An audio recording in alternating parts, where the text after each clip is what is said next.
And you saw there Kerry Fitzgerald, the 38-year-old from Brisbane, in charge of this big occasion this afternoon. We stand by now for the haka and the French team in close quarters.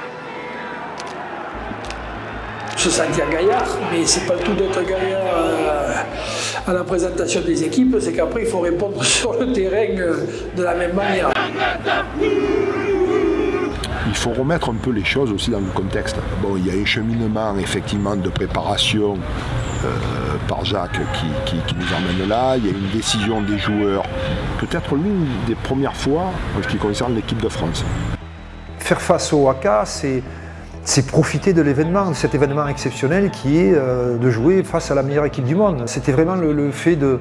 On se met en face et on va leur montrer qu'on n'a pas peur d'eux, qu'on va relever le défi et qu'on a beau être... On vient de battre les Australiens qui étaient favoris de la Coupe du Monde puisqu'ils avaient battu les All Blacks quelques mois plus tôt en Nouvelle-Zélande. On va leur montrer qu'on n'a pas peur d'eux et qu'on est là pour relever le défi. Déjà, on n'a pas beaucoup de cerveau et là, le cerveau, tu le prends, tu le mets à côté. 87, la finale. Pareil, il faut une préparation pour enlever la pression qui est très forte sur l'événement. Et non, mais c'est la finale de la Coupe du Monde, tu remontais comme une pendule, il y a eu la Marseillaise, ils vont faire le haka, et toi tu es en ligne et tu te retrouves, et puis tu dis putain, moi, je suis un petit de la Valette, je suis crâne des gueules. Je vais aller les voir, et puis les collègues ils se placent. Et la vraie pensée que j'ai à ce moment-là, j'ai dit putain, pourvu que ces mecs ils s'énervent pas, parce que quand je me suis retourné, il n'y avait plus d'égueuil. Pas parce qu'ils s'étaient échappés, ils s'étaient allés se placer pour le coup d'envoi. On sait qu'il y a les hymnes, donc, et qu'après les hymnes, il va y avoir le haka. On connaît tout ce qui est minuté avant la rencontre. Je m'étais mis en face, j'étais en face de John Kirwan et puis je l'avais regardé et puis voilà, je le regardais d'un air de lui dire bah, écoute, aujourd'hui t'as battu tous les ailiers que tu as eu en face depuis le début de la Coupe du Monde, tu les as tous battus un contre un. Aujourd'hui ça va pas se passer comme ça, quoi. Voilà. David Kirk, charge down. The match, for most of the match, it was very difficult, very hard. Very evenly matched. Look at the line here for New Zealand. Jones looking for his second. Kirk! David Kirk! But then I scored a try in the second half. And then we scored another try soon after that. So there was a period where I felt like, we will win. Cette équipe-là avait psychologiquement des moyens de réussir. Ça c'est malheureusement il arrive des accidents de parcours, mais quand on se prépare à affronter ces gens-là avec l'état d'esprit qui était celui de l'équipe à cette époque-là, je crois qu'ils auraient pu renverser des montagnes. Je pense qu'ils étaient capables. There was a feeling on the field that yes, we're going to win the World Cup, and of course the final whistle and being handed the cup for the very first time.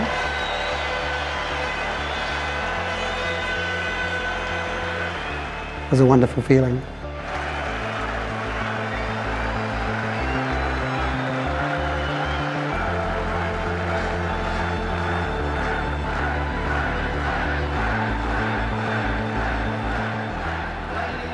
The crowd chanting for the Blacks, and there's Andy Dalton.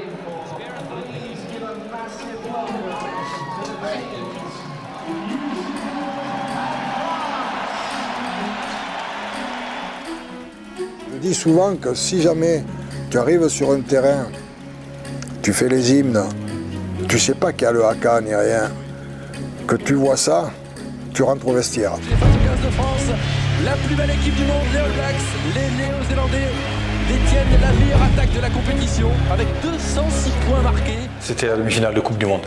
Mon patriotisme a fait que la Marseillaise a été encore plus forte et on en a chanté 3 en fait Marseillaise ce jour-là. Donc, et on s'était dit surtout il faut pas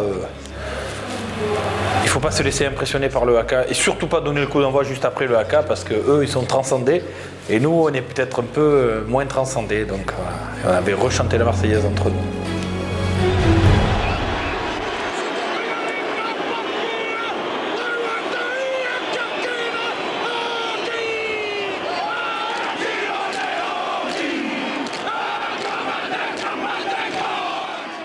Il est particulier celui-là parce que 3 mois avant on était passé au haka et on avait ramassé grave quoi. Donc c'est vrai que c'était pas le haka de.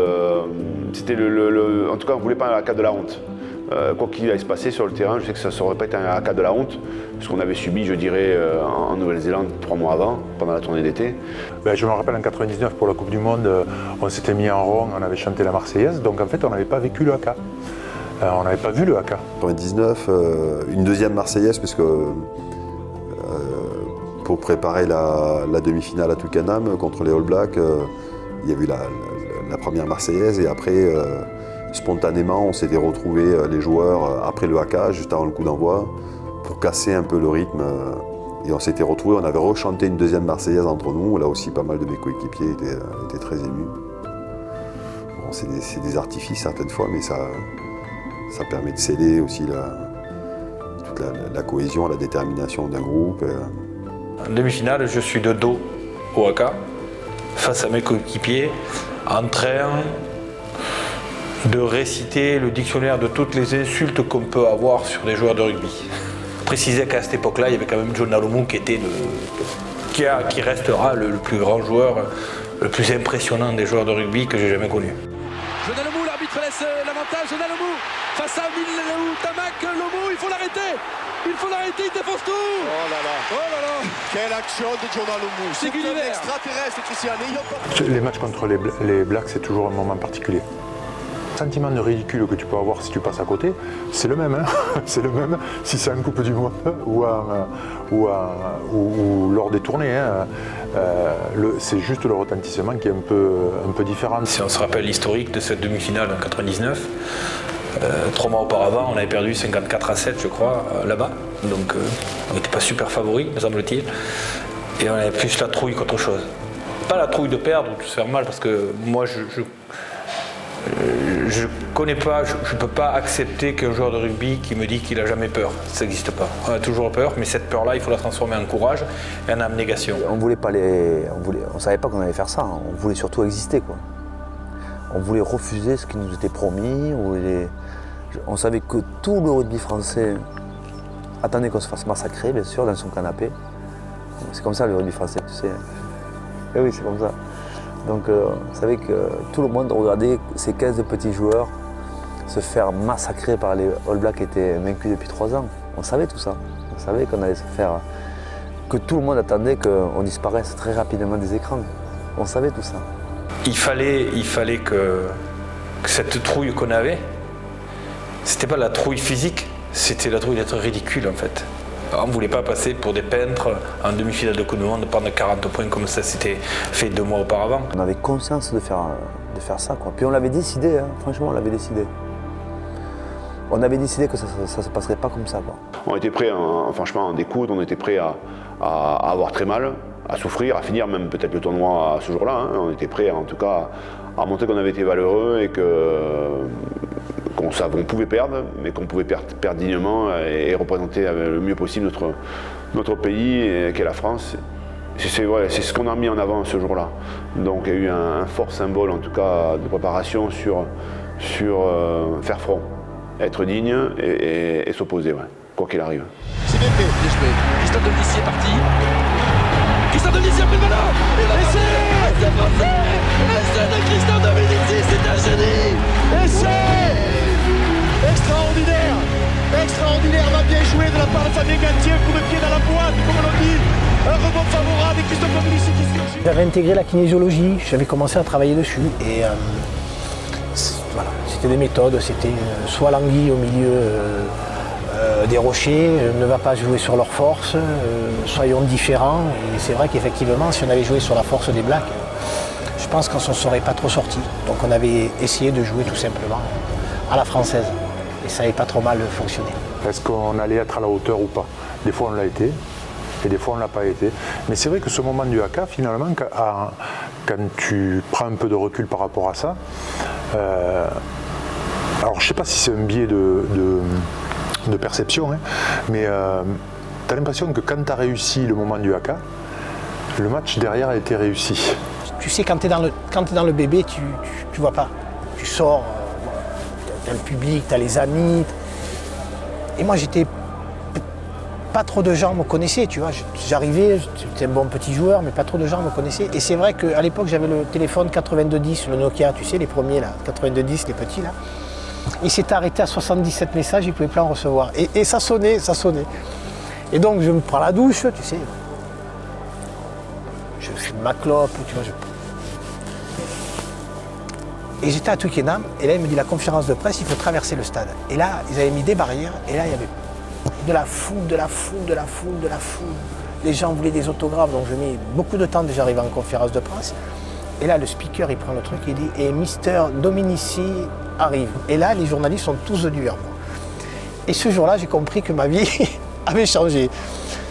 D'un petit branleur de Solespont en qui personne ne croyait, où on disait « Il n'y arrivera pas, il est trop petit, il est pas assez costaud, il est trop branleur, trop méchant, bref. Il ne s'entraîne pas assez ».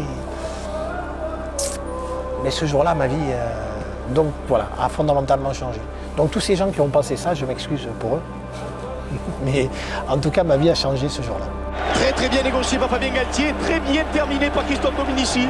Très opportuniste, qui encore une fois fait parler la poudre. Sa vitesse de course est extraordinaire.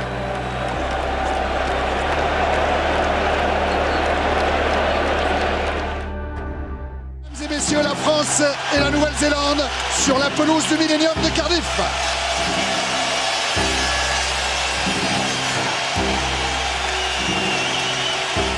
Quand tu joues les Blacks, tu te concentres un peu plus sur les individualités qu'il y a en face que sur le haka.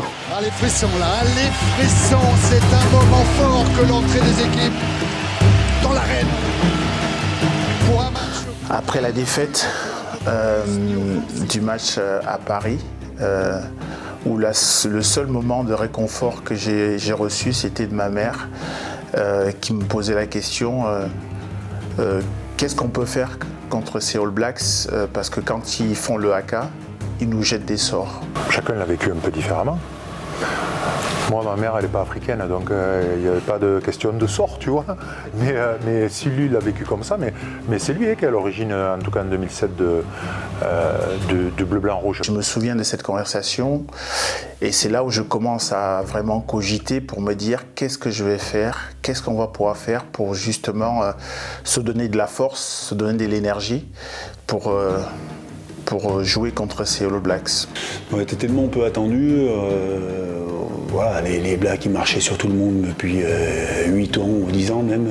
Ils mettaient 40 points à tout le monde. Avec le conseil des sages là, et bon, à un moment, quand il faut préparer la demi-finale, il faut bien trouver quelque chose. Enfin, essayer d'imaginer en tout cas le moment du haka. Et en fait, après un rapide brainstorming, un brainstorming de rugbyman, c'est quand même assez rapide. Et il dit, mais qu'est-ce qu'on a, nous, à opposer finalement aux Blacks? Le haka, et regardez les Français, tout près des All Blacks, en bleu, en blanc et en rouge, le drapeau tricolore à quelques mètres de la ligne, c'est chaud. Oh là là, c'est chaud, très chaud.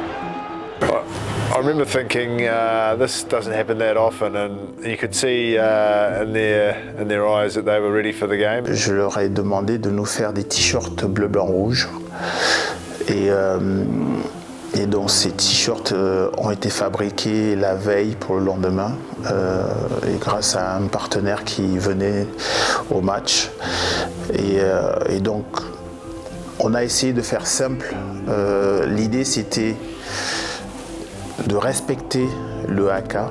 Et en fait, la symbolique, elle était assez claire, quoi. Vous êtes certainement les meilleurs, la meilleure équipe, les meilleurs joueurs, mais aujourd'hui, pour nous battre, il va falloir que vous marchiez sur nos couleurs, que vous passiez sur nos couleurs. Et ça franchement, ça a eu un effet quand même très rassembleur pour nous. Bienvenue, c'est chaud, c'est chaud, magnifique, magnifique. Je te disais que ça les dessert un peu, c'est que voilà, ça te met dans des états un peu de transe et qui font que ça après ça a une incidence sur le match forcément. Et donc nous à ce moment-là, on s'est servi de ce haka pour être plus fort. Jusqu'à présent, on prenait 42 points chaque fois qu'on les jouait, quoi. C'était le tarif. Hein. Donc je leur avais dit c'est pas possible, quoi. Voilà. Il faut qu'ils se rappellent que nous aussi, qu'on se rappelle qu'on a fait un gros match ce jour-là. T'as des fois, là, quand on était tous accrochés, des fois ça tirait d'un côté, t'en as qui reculaient d'un autre, t'en as ceux qui voulaient avancer, ceux qui reculaient. C'était pas toujours pareil, mais voilà, c'est vraiment ça. Je pense que chacun a sa façon de l'appréhender, sa façon d'y répondre aussi, quoi. Après le haka, d'abord l'équipe de France rentrait, un tiers en bleu, un tiers en rouge, un tiers en blanc. Effectivement, quand je les ai vus se rapprocher, j'ai senti qu'il y avait quelque chose dans notre équipe, mais je le sentais durant toute la semaine, pas à ce point. Parce que moi j'ai eu peur à certains moments. Je vous dis les choses, à un moment donné, je voyais pas comment ça allait bien finir, quoi. Et donc je me suis dit, là, il va y avoir match. Puis n'oublions pas qu'il y a 13-0 au bout de 25 minutes. Moi je sais que ça me plaisait. Et là, ça plaisait moins, moi ça me plaisait. Le regard, tenir le regard, aller chercher des choses. J'apprécie beaucoup le haka parce que je m'en sers. C'est-à-dire les appels à des énergies et je m'en sers. Mais tu vis ce haka et tu profites de ce moment pour créer quelque chose aussi. Tu affiches tes couleurs, tu chantes la Marseillaise, tu te mets en flèche, enfin, tu fais des choses qui finalement te rassemblent aussi de manière individuelle par rapport à l'histoire que ça peut représenter pour toi, ou même de manière collective par rapport à la préparation du moment, de la semaine, etc. Et ça a aussi du sens généralement. Et c'est en ça que pour les joueurs adverses, finalement, le moment du haka, c'est un moment particulier aussi, finalement peut-être aussi important que pour un joueur néo-zélandais. La France est en demi-finale de la Coupe du Monde de rugby. La France jouera contre l'Angleterre samedi prochain au Stade de France. La désolation du côté de Graham-Henry, la joie d'Imanol Nordoki, de Rouget. 2007, it really caught us by surprise. Normally you're performing the haka for the people of New Zealand and also to connect with your teammates. But in that moment we lost control a little bit and they moved forward, we moved forward until we're next to each other. It was a great memory, but I feel like we lost the spirit of the haka for a little bit in that game.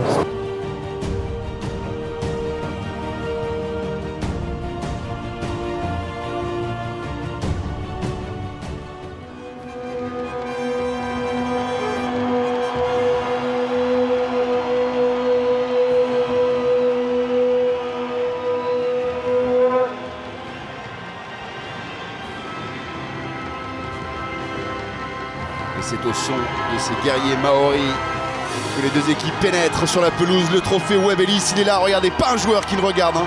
Ce trophée, il est beaucoup trop tôt pour y penser. On est à l'autre bout du monde, contre tout un pays, dans un hôtel, le contexte, voilà, tout est contre nous. Et je crois que les Français, c'est souvent là où on est les meilleurs. La veille au soir, bon, j'en repars parce que j'étais avec lui, mais on était à la chambre de Titi, on était tous les deux à côté en fait, et on était assis par terre, mais on ne se parlait pas. On écoutait, on était à, je sais pas, 2 km ou 3 km du port, et on entendait les chants néo-zélandais, l'hymne néo-zélandais résonner depuis le port, on entendait des moments que l'on savait être des moments extraordinaires, des moments historiques, et en fait on savourait. On était dans l'émotion très certainement. J'ai fait des moments chargés en émotion, il y en a eu beaucoup. En 2011, je me souviens de la journée, de la finale, de l'osmose qu'il y avait au sein du staff notamment, des moments, parce qu'encore une fois, le jour J, ça appartient aux joueurs, quoi. Je veux dire, toi tu es là, tu as fait ton taf pour les mettre en situation comme tu as pu. Et donc il y a eu des moments de recueillement entre nous extrêmement forts.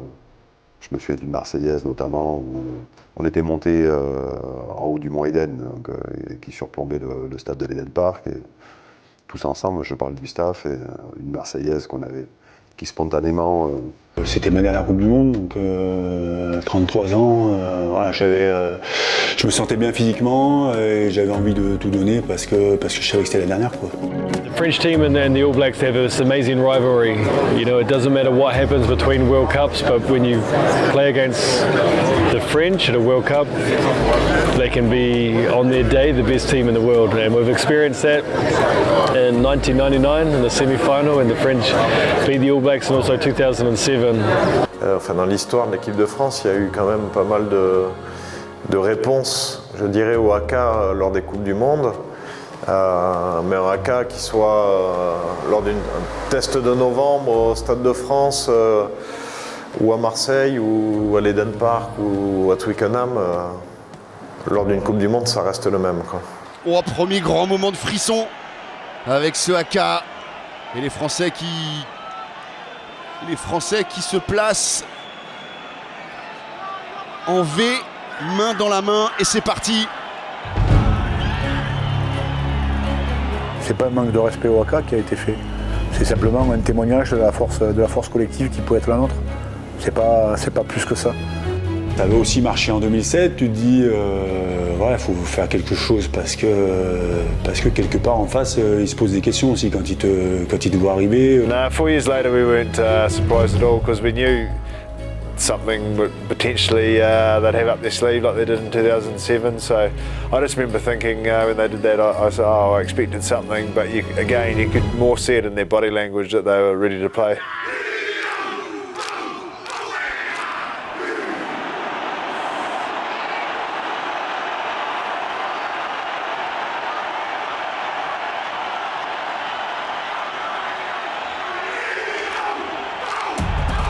Le président Camus, paix à son âme, nous avait dit faites attention parce que vous allez avoir on va avoir une amende si on dépasse, je ne sais plus si c'était les 40 ou les 50 mètres. Donc on lui a dit de toute façon on ne va pas faire attention parce que le président, on va la dépasser. Bon, mais je paierai l'amende, il avait dit. En 2011, c'était une réflexion globale de l'équipe qui s'est venue très limpidement au fur et à mesure de la semaine dans notre préparation. On s'est dit tiens, pourquoi on ne ferait pas un truc ? Pourquoi on ne marquerait pas quelque chose ? On est à 20 000 km de chez nous, nos familles sont loin, on est seuls contre tous. Et ben pourquoi on ne se donnerait pas cette force de se dire ok, vous voulez être champion du monde, mais par contre il y a un match de 80 minutes à faire contre nous.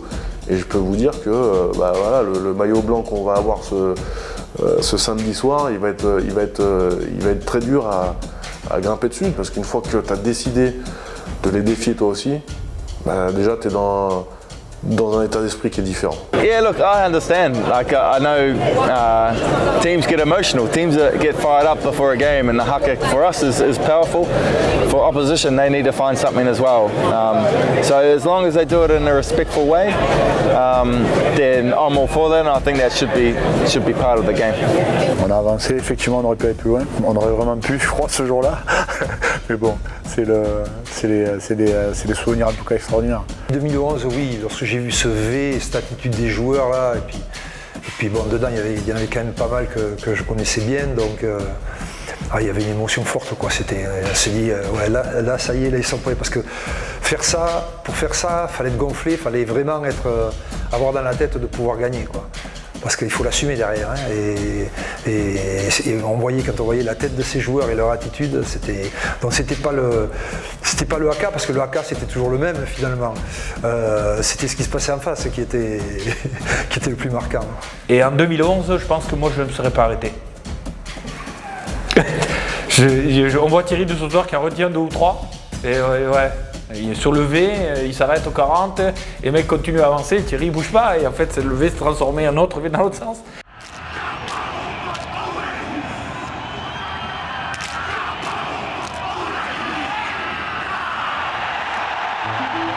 C'est le Kappa au Pongo. À la fin de 2011, j'en avais un face à moi, je ne sais plus si c'était Israël Dag ou un autre ailier, qui me tenait tête avec le regard, et à la fin on s'est échangé quelques mots, c'était un peu chaud, hein. Il y a eu quelques mots que je ne partagerai pas ici, qui ont été... ça fusait, quoi. Tu l'as dit en français, pas en anglais? En anglais, bien sûr. Il fallait qu'ils comprennent quand même. 2007, on était en bleu, blanc, rouge. Voilà, ça peut déstabiliser aussi, quoi. Et comme ça avait marché en 2007, tu te dis, dans leur tête, qu'est-ce qui se passe, quoi.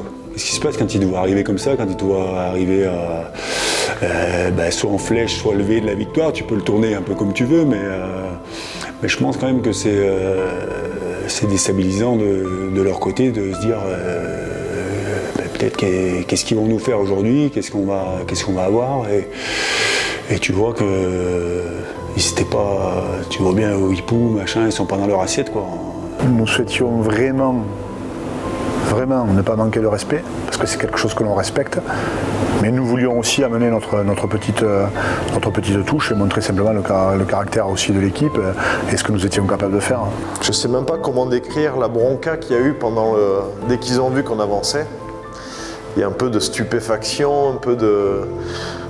On s'est fait un peu siffler, un peu insulter, ça criait, mais les peu de Français qui étaient là, on sentait aussi qu'ils étaient derrière nous, qu'ils étaient surexcités. Et nous, on était en transe aussi, parce que quand tu viens les défier comme ça, tu peux pas rester neutre, tu peux pas subir. Donc aussi dans l'intensité de nos visages et de nos regards, on s'est imposé, quoi. On voulait leur montrer qu'aujourd'hui, ça allait être difficile pour eux.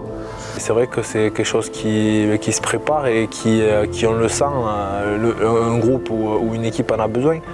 Donc c'est vrai que dans l'histoire du rugby, la France a répondu souvent présent par rapport à ce haka dans des moments très importants, justement, soit dans une compétition ou soit dans un match il fallait montrer un petit peu de quoi on était capable.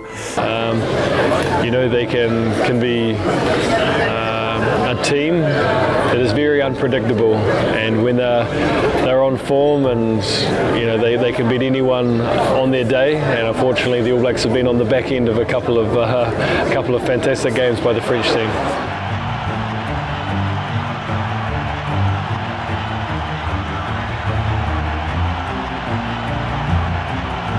C'était assez osé, mais c'était aussi une pression supplémentaire pour nous d'oser faire quelque chose comme ça pendant le haka, parce que tu peux pas prendre 40 points derrière, sinon tu es ridicule, absolument ridicule.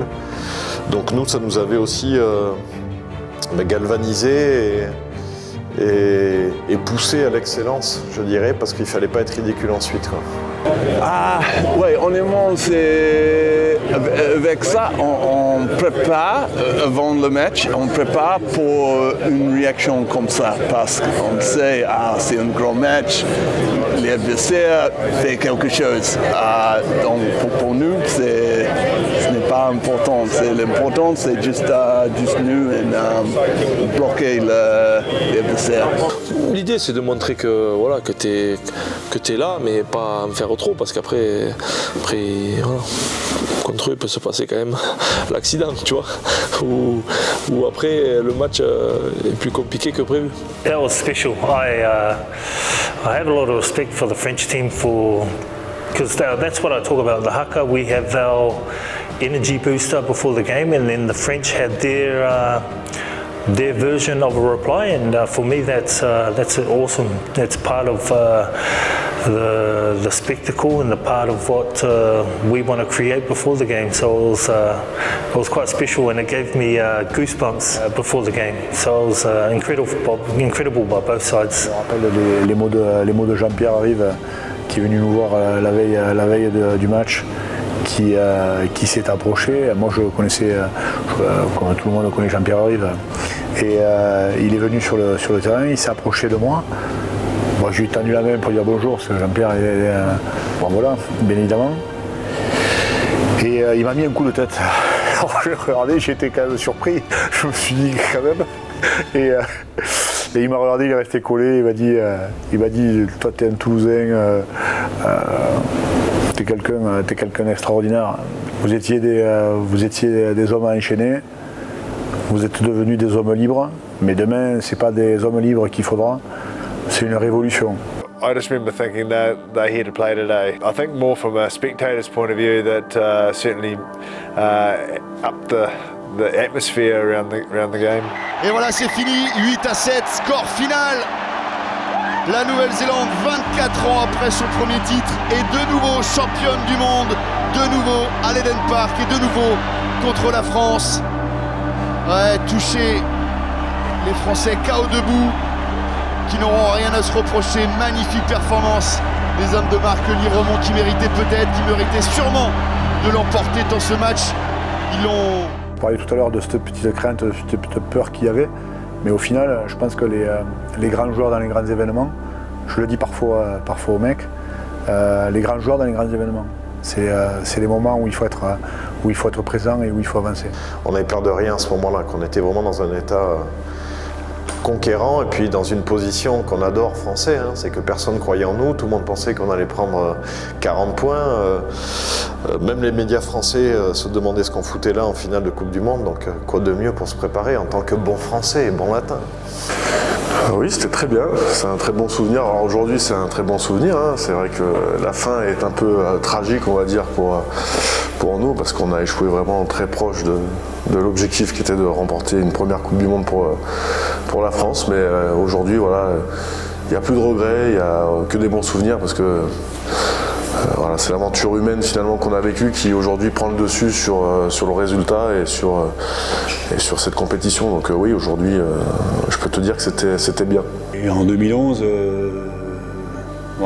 c'était plus énormément de frustration et un peu même de colère parce qu'on échoue à rien, quoi.